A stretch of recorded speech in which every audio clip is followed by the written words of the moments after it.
సరే ఏంటి ఇప్పుడు మరి ఇప్పుడు అమరావతికి డెవలప్మెంట్స్ అయిపోయినాయి అన్నారు. మరి వాళ్ళేమో ఇక్కడికి వచ్చి ఇక్కడ పెట్టుబడులు పెడతానికేమో సిద్ధంగా ఉన్నాయి అంటున్నారు. మీరు చెప్తుందేమో ఈ లాస్ట్ 10 ఏళ్లలో జరిగింది ఇదే అని చెప్తున్నారు.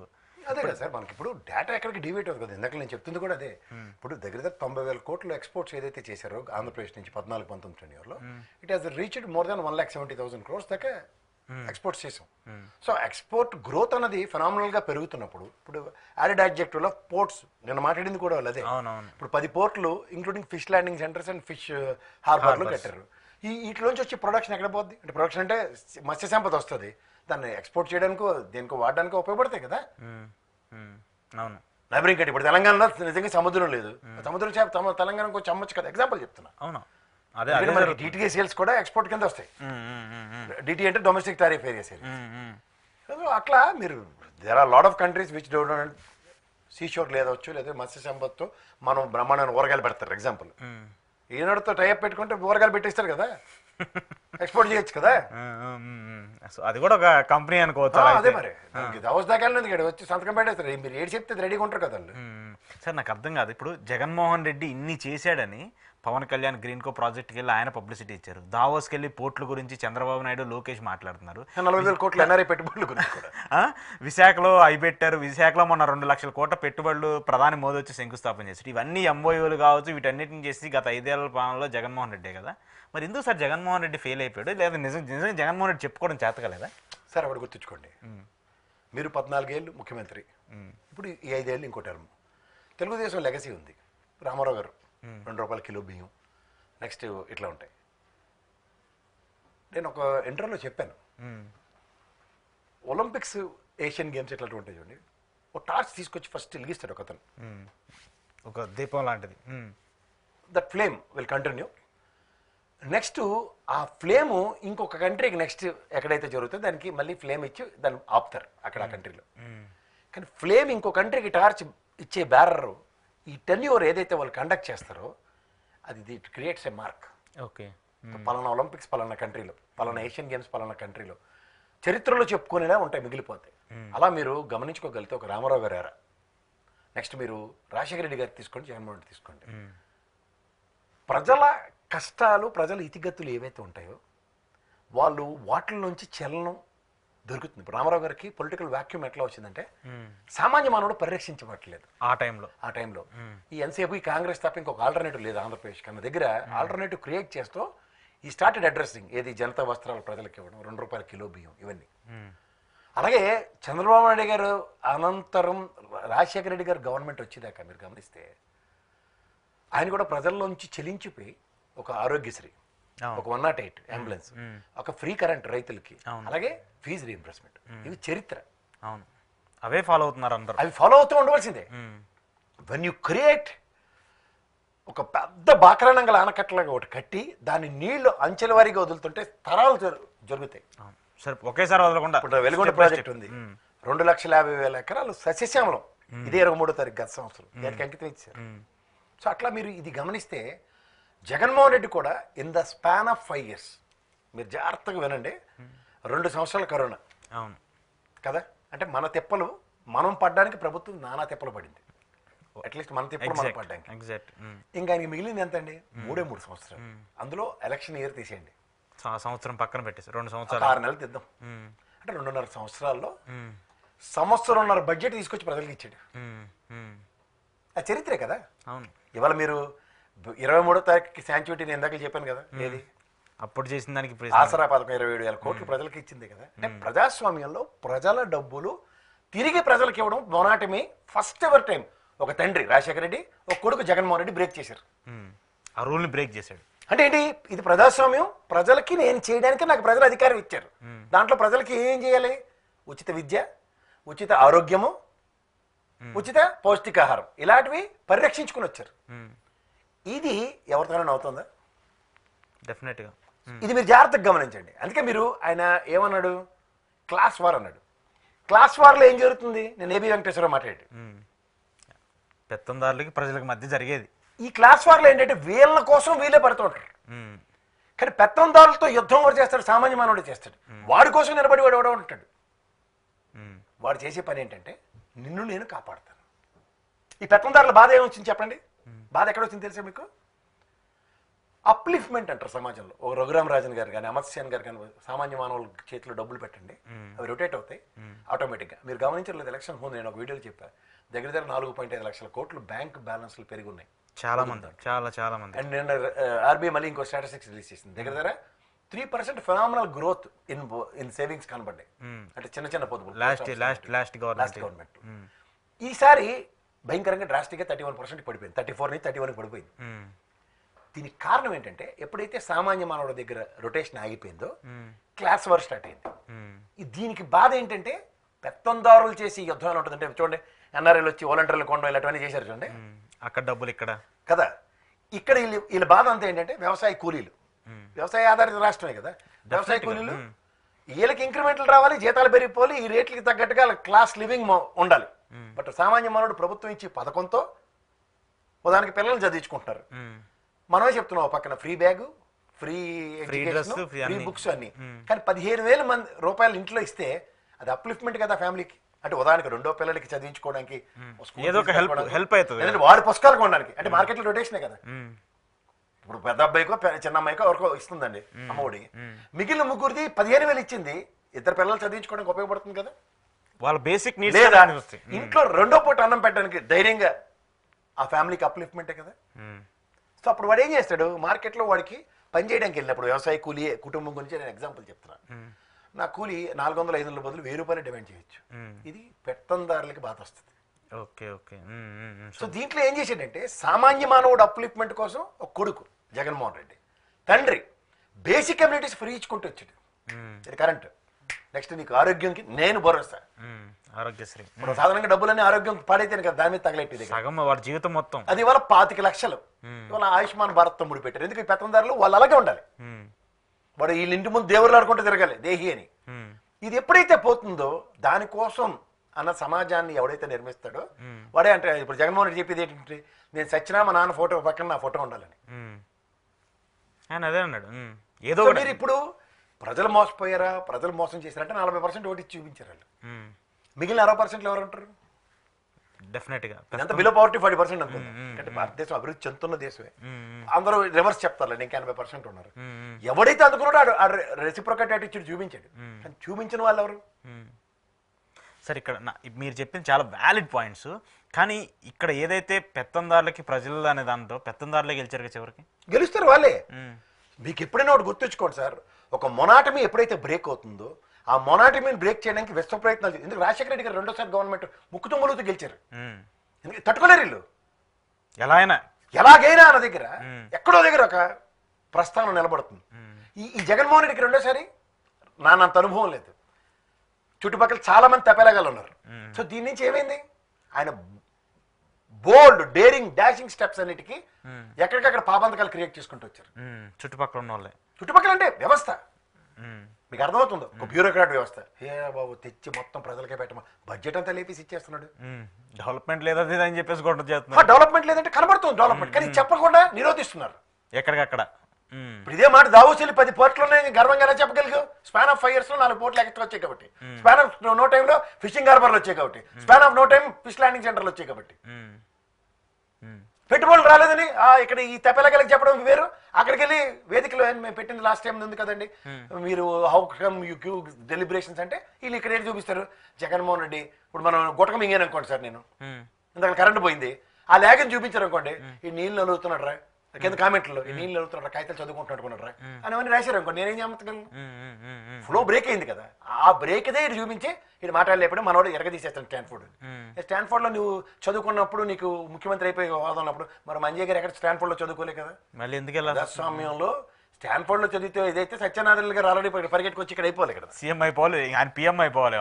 ఆ కన్సిడరేషన్ అవి అనవసరమైన పనికి మాల చెత్త లేపుకుంటూ పనికొచ్చిన దాన్ని సప్రెస్ చేయడానికి చేస్తే ఎత్తుగళ్ళు. ఇది వ్యవస్థ అంటాను. ఈ బ్యూరోక్రాట్లకి మంట, పోలీసు వాళ్ళకి మంట, వీళ్ళు ఫ్రస్ట్రేషన్ సోల్స్. 15 ఏళ్ళు చంద్రబాబు నాయుడు గారు కాబట్టి బ్రహ్మాండం బతికేశాడు. కానీ ఈ నాయనలో ఎస్పీ నుంచి డిఐజీ స్థాయికి కర్నూలు ఇంక్లూడింగ్ కడప కూడా ఆయన రేంజ్ లో ఉండేది. కానీ మాట్లాడి మాటలు ఒక ముఖ్యమంత్రిని, అందులో ముఖ్యమంత్రి, అందులో కూడా ఒక సామాజిక వర్గానికి సంబంధించిన ఒక మీటింగ్. అంటే నీకు అదే చెప్తున్నాను, ఈ క్లాస్ వార్లో సామాజిక వర్గం అనగానే ఎక్కడ నాకు తెలిసి కమ్మ కులాలని ఎవరు కాపు అని అనరు, కానీ రెడ్డి కులస్తులు కాపు అనే జమ కడతారు రాయలసీమ అంతా. అవును. సంచేత వీళ్ళు క్లాస్ వారు అలా చూపించేసుకుంటుంటారు. వాళ్ళని హై ప్రియార్ చేసేసుకుంటూ. కన్సాలేట్ అయితే రెండు కలిసిపోతే ఎవరేం చేయగలరు? కన్సాలేట్ అయితే సో ఆ మిస్టేక్ కన్సల్టేషన్ కూడా లెక్క చెప్పనా, నాకు నాగేంద్ర అన్న మిత్రుడు ఉన్నాడు, మంచి మిత్రుడు, ఆ సామాజిక వర్గం మళ్ళీ అతను, బట్ జెన్యూన్ పర్సన్, భలే చెప్పాడు లెక్క. సరే మనం ఎలక్షన్ చూసుకుంటే 40% జగన్మోహన్ రెడ్డికి వచ్చిందన్నారు.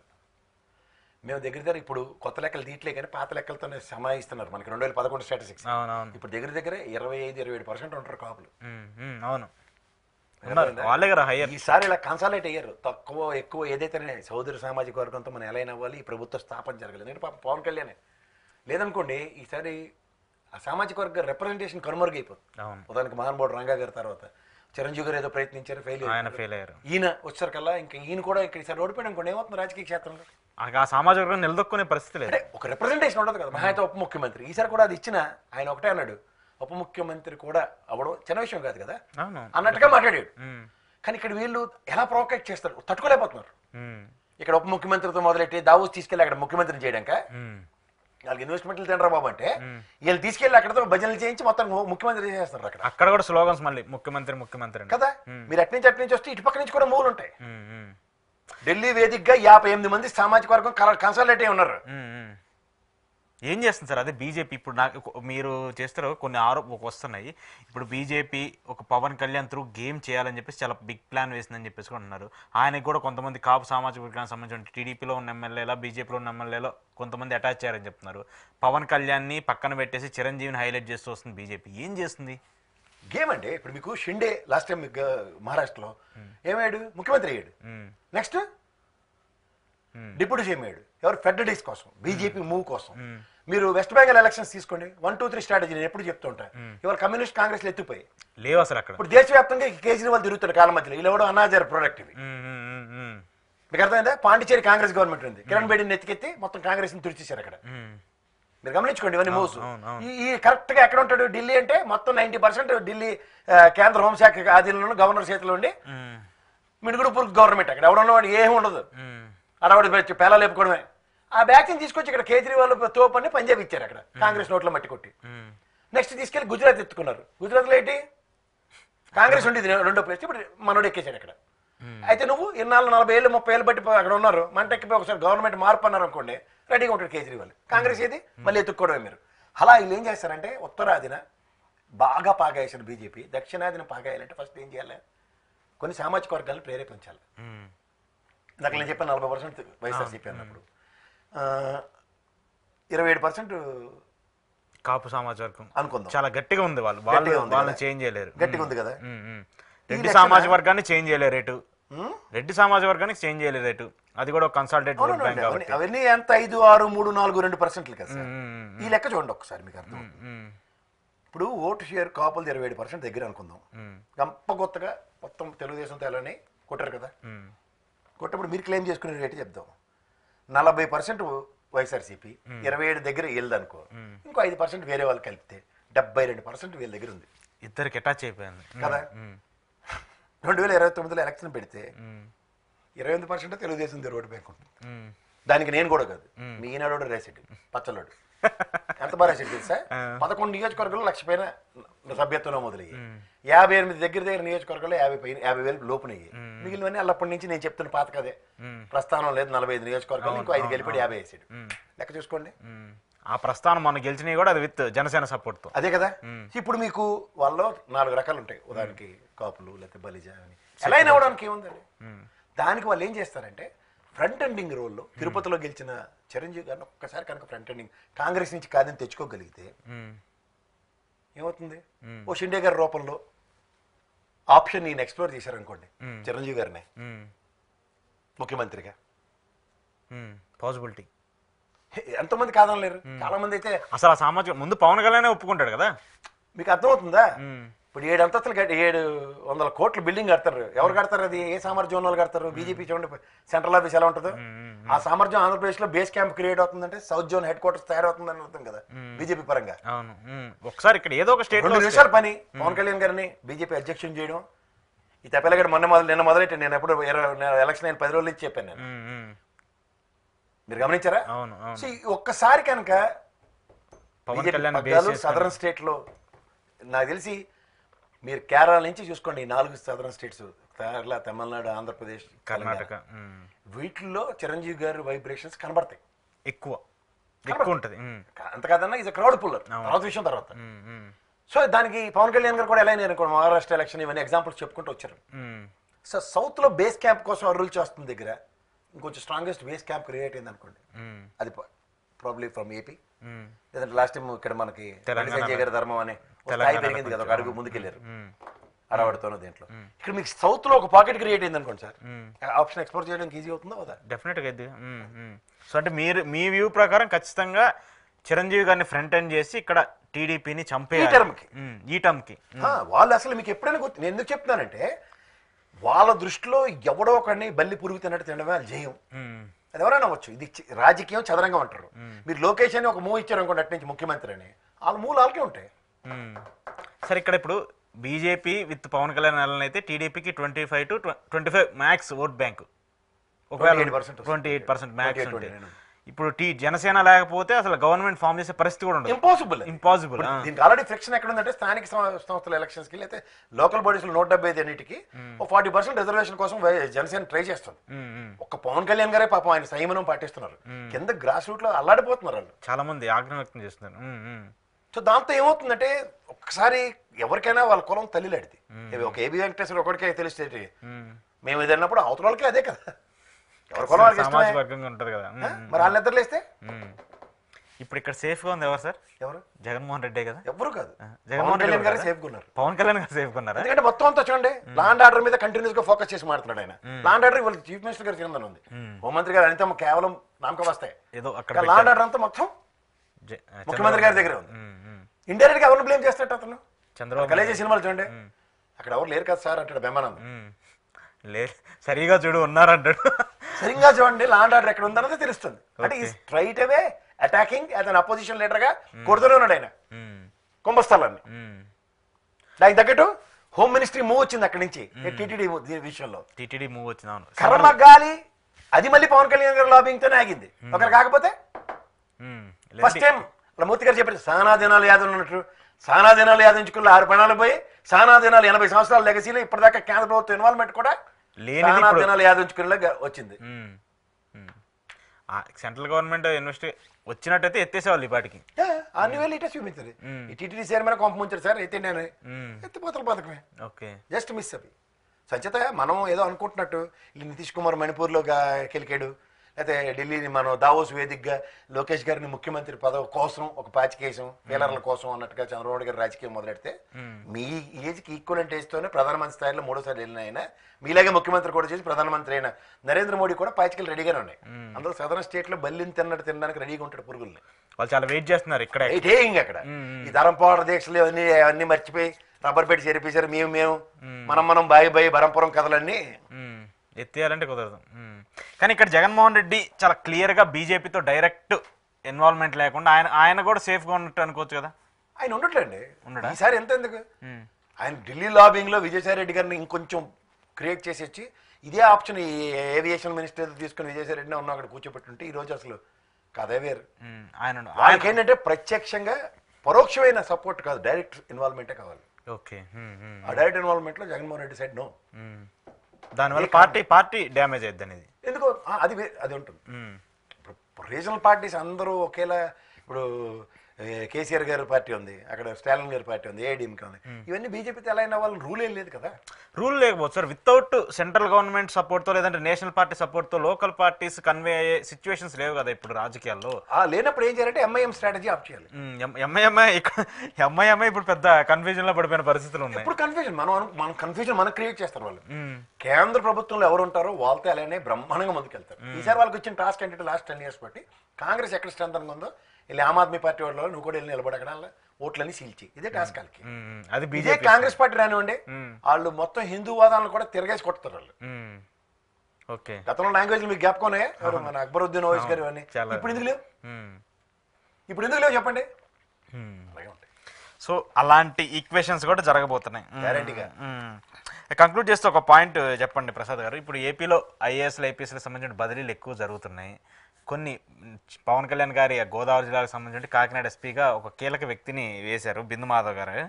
సో ఆయన ఎలక్షన్ కమిషన్ సస్పెండ్ చేసి అప్పుడు టీడీపీకి సపోర్ట్ చేస్తున్నారని చెప్పేసి గట్టిగా మాట్లాడినటువంటి వ్యక్తిని, దట్టు లోకేష్కి చాలా పాజిటివ్గా ఉన్నటువంటి వ్యక్తిగా అప్పుడు ఎలక్షన్స్ హియరింగ్లో కూడా మాట్లాడండి. ఇప్పుడు ఎందుకు పవన్ కళ్యాణ్ నియోజకవర్గం పిఠాపురం ఉన్నటువంటి కాకినాడకి రీప్లేస్ చేశారు? నేను చాలా మంది మాట్లాడుతూ వచ్చారు వైసీపీ పవన్ కళ్యాణ్ దమ్ముంటే ఆయన నియోజకవర్గానికి సంబంధించిన ఒక సీఐనైనా మార్చమనండి అని.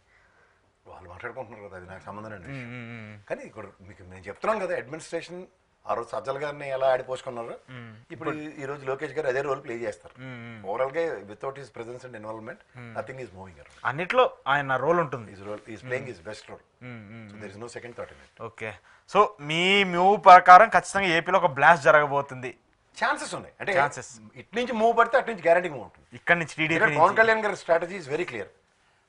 మీరు 10 ఏళ్ళు ముఖ్యమంత్రి అయితే let me learn my politics అన్నట్టున్నాడు చంద్రబాబు గారికి. ఈయన ఆగినట్టు ఆ బీజేపీ వాళ్ళు అయితే ఆగరు. బీజేపీ ఉపద్రవం ఎప్పుడైనా సరే ఇన్వర్టబుల్. మీరు చెప్పారు ధృతరాష్ట్ర కౌగిలి ఇరుక్కుపోయారు, ఇద్దరు ఇరుక్కుపోయారు. ఈయన బయటికి రాలేడు, ఆయన బయటికి రాలేడు. చూద్దాం sir. Thank you very much Prasad గారు. ఇది ప్రసాద్ గారితో ఈరోజు స్పెషల్ ఇంటర్వ్యూ. చూస్తూనే ఉండండి ప్రజా చైతన్యం.